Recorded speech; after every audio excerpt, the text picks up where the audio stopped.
This video is presented in a question and answer format based on the lecture given by Inge Simonis at the Taoxichuan International Studio in Jingdezhen. The lecture was held in a large open hall alongside a ceramics exhibition, so the sound quality on site wasn't ideal. But Inge's talk was so insightful that I wanted to share it with you in a clearer way. She spoke about her childhood, her studies in architecture, and how she eventually turned to ceramics. She also shared her thoughts on design, creativity, and the guiding principles that shape her work. I believe her reflections are valuable for both art students and fellow artists. So, in this video, I've recreated her lecture as a dialogue using AI narration to make it more lively and engaging. Stay with me until the end. I'm sure her story will inspire your own artistic journey. Today is September 25th, and you've just given a lecture at Taoxichuan International Studio in Jingdezhen, China. Could you please introduce yourself to our audience? My name is Inge Simonis. I grew up in The Hague, in the Western Netherlands, surrounded by the sea and the dunes.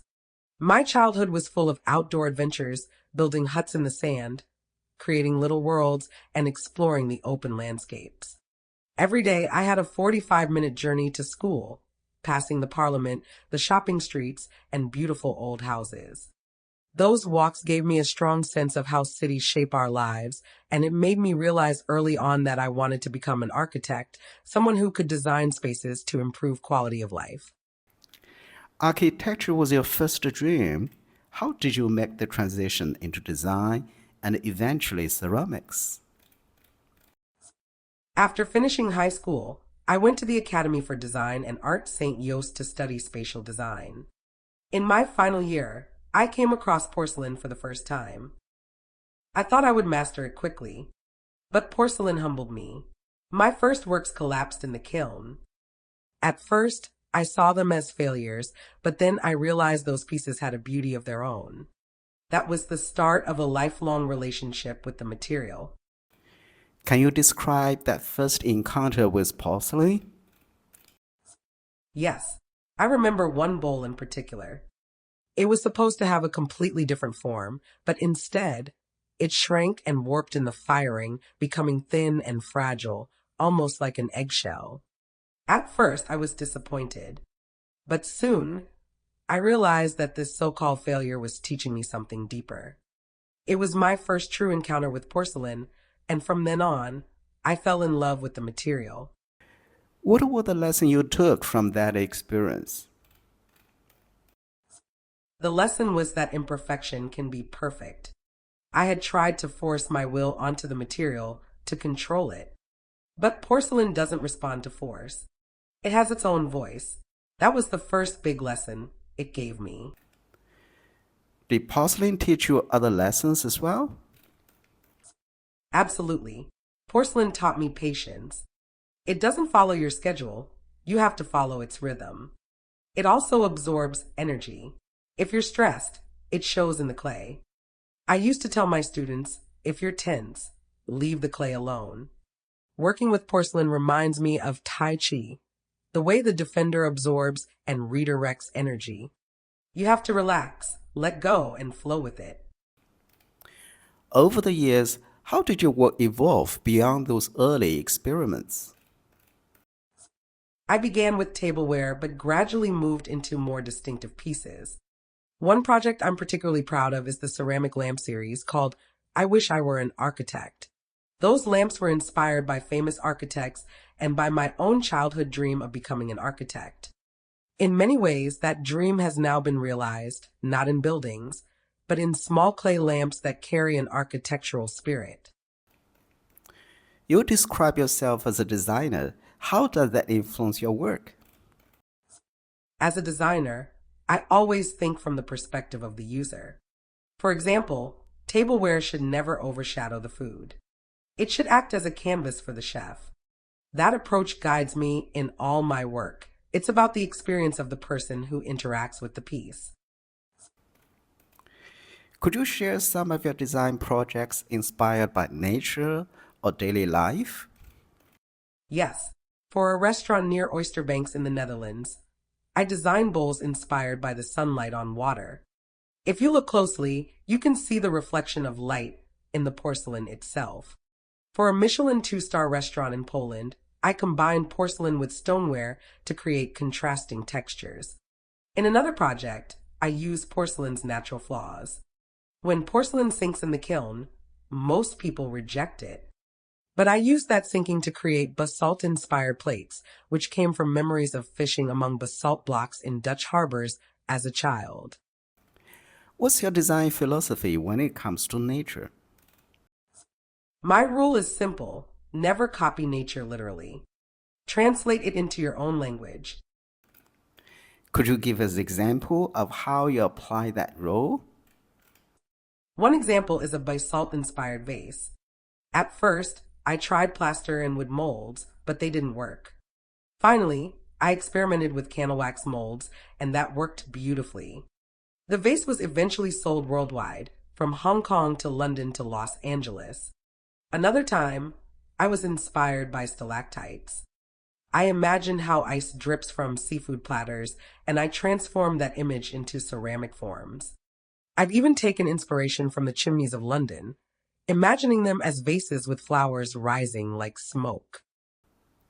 For many years, you worked with molds and industrial design. What changed during the pandemic? The COVID-19 pandemic changed everything. Restaurants closed, commissions disappeared, and I had no projects to deliver. That was the moment I returned to hand building. And it brought me back to my first love, architecture. How did architecture re-emerge in your ceramic work? I began creating light objects inspired by brutalist architecture. Architects like Le Corbusier and Mies van der Rohe were huge influences. I made lamps and wall lights that blurred the line between functional objects and art. At first, it wasn't fashionable to make lamps with shades. But the very night I exhibited them, they all sold. That gave me confidence to continue. Soon, I expanded the series to include plant pots, wall lamps, and other interior pieces, each one unique, each one blending design and art. How would you describe your recent creative direction? My recent works focus more on interior products, flower pots, lamp bases, even tables, all inspired by architecture. This new path has freed me from the constraints of custom tableware and allowed me to finally fulfill my childhood dream of being an architect, even if through clay. I've been working more with clay than porcelain in recent years, creating pieces that feel heavy, substantial, and intuitive in style. They're playful, but also deeply rooted in architectural ideas. And now you're here in Jingdezhen. Would you tell us about the project you're working on? Yes, I'm here for 1 month, working on a project inspired by the 7 deadly sins: lust, gluttony, greed, sloth, wrath, envy, and pride. My idea is to embed these sins into ceramic lamps. When the lamps are off, you don't see anything. But once they're lit, the images appear, glowing through the porcelain. It's about revealing what is usually hidden, making people reflect on human flaws and human nature. That's fascinating. How do you hope people feel when they see your work? I hope they see that ceramics are not just objects of beauty, but also vessels of storytelling. They can carry meaning, emotion, and even uncomfortable truths. Looking back on your journey, what guiding principle have stayed with you? I've collected a few principles along the way. Imperfection can be beautiful. Work with the material, not against it.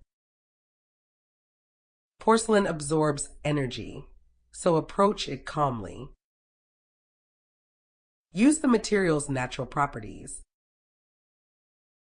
Never copy nature literally.